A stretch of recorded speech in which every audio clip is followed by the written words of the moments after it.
अस्सलाम वालेकुम। उम्मीद है आप सब खैरियत से होंगे। मैं हूं डॉक्टर आकिब जवेद। आज जिस टॉपिक के बारे में हम बात करेंगे वो है खटमल क्या होते हैं, जिसको हम आम ज़बान में बेड बग्स भी कहते हैं। तो इसका नाम आपने अक्सर सुना होगा।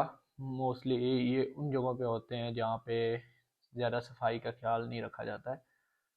तो बेसिकली खटमल एक पैरासाइट होता है जो हमारी जो बॉडी होती है वहाँ से फीडिंग करता है, मतलब वहाँ से अपनी खुराक वगैरह लेता है। ये जो खटमल होता है ये हमारी बॉडी के ऊपर नहीं रहता है, लेकिन ये सिर्फ वहाँ फीडिंग करने के लिए आता है। तकरीबन वीक में 1 से 2 दफ़ा आता है हमारी बॉडी पे और फिर चला जाता है। बेसिकली ये हमारी जो बॉडी से कार्बन डाइऑक्साइड वगैरह निकल रही होती है या हमारी जो स्मेल वगैरह होती है इंसान की, वो सूंघ के या जो हमारे इंसान की जो हीट वगैरह होती है उसको सेंस करके ये इंसानी बॉडी पे आता है। और ये जो खटमल होते हैं ये तकरीबन 1 साल तक बगैर फीडिंग करवाए रह सकते हैं। मतलब इसका ये है कि 1 साल अगर ये कुछ भी ना खाएं तो ये ज़िंदा रह सकते हैं। और ये ज़्यादा टेम्परेचर पे भी ज़िंदा नहीं रह सकते हैं और ज़्यादा कम टेम्परेचर पे भी ज़िंदा नहीं रह सकते। मोस्टली अगर बात की जाए तो तकरीबन 60 मोर देन 60 सेंटीग्रेड अगर टेम्परेचर हो तो उसमें भी ये मर जाते हैं। उसके अलावा अगर लेस देन 25 हो या 20 सेंटीग्रेड हो टेम्परेचर तो उसमें भी ये मर जाते हैं।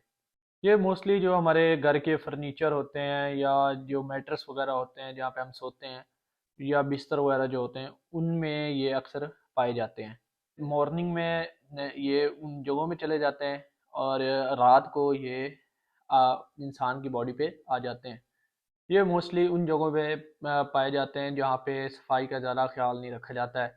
जैसे कि हम हॉस्पिटल्स की बात कर लें या उसके अलावा कुछ जो घर ऐसे होते हैं जहाँ पे सफाई का ख्याल नहीं रखा जाता, वहाँ पे ये मोस्टली प्रेजेंट होते हैं। या ये जो हॉस्टल्स होते हैं जहाँ पे सफाई का ख्याल ना रखा गया हो तो वहाँ पे ये मौजूद होते हैं।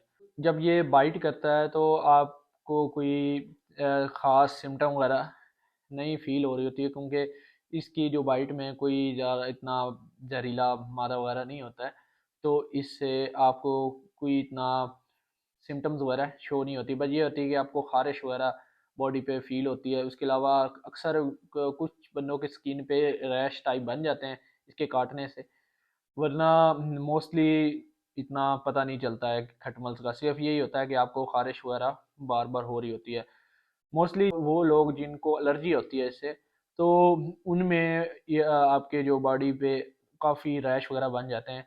तो उसमें हम एंटी हिस्टामिन ड्रग्स वगैरह जो होती हैं वो यूज़ करते हैं। तो ये खारिश ही मोस्टली होती है और कुछ नहीं होता। बाकी इसके इससे हम बच कैसे सकते हैं, तो इसके लिए आपको चाहिए कि अगर कहीं पे ये मौजूद हैं तो वहाँ पे आपको इसके जो जो पैरासाइट्स के जो स्प्रे वगैरह मिलते हैं तो वो आपको करना चाहिए। उससे आप ये ख़त्म हो जाते हैं। या उसके अलावा आपको वहाँ पे कंप्लीट सफाई रखनी चाहिए। तो इससे ये होता है कि आपको चाहिए कि आपके जो घर हैं उनकी सफाई रखें, या अगर किसी रूम आप कहीं हॉस्टल वगैरह में रहते हैं तो आपको चाहिए कि वहाँ पे अपने रूम्स वगैरह को क्लीन रखें।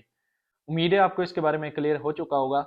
मिलते हैं नेक्स्ट वीडियो में एक नए टॉपिक के साथ। खुदा हाफिज़।